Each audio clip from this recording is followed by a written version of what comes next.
रोहित पवारांनी राज ठाकरेंची भेट घेतली आहे। विमान अपघाताची माहिती राज ठाकरेंना दिली। सत्ताधारी म्हणतात मी इव्हेंट करतोय असं रोहित पवार म्हणाले। किमान एफआयआर दाखल करून घेण्यासाठी मदत तरी करा। रोहित पवारांचा राष्ट्रवादीच्या नेत्यांवर पलटवार आहे। एफआयआर दाखल का केला जात नाही असा प्रश्नही रोहित पवारांनी उपस्थित केला आहे।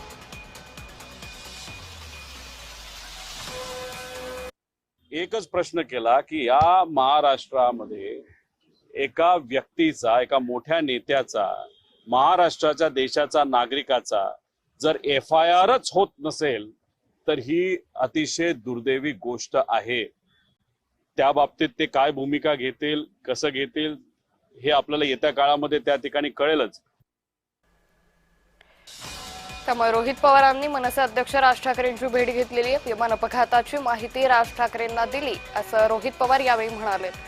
त्यामुळे आता सत्ताधारी म्हणताय की मी इव्हेंट करतोय अशी टीकाही यावेळी रोहित पवारांनी केलेली आहे। तर आता राज ठाकरेंच्या भेटीनंतर रोहित पवार हे मुख्यमंत्र्यांच्या भेटीला गेलेले आहेत। एकंदरीत या सगळ्या घडामोडींना सध्या वेग आल्याचं दिसून येत आहे।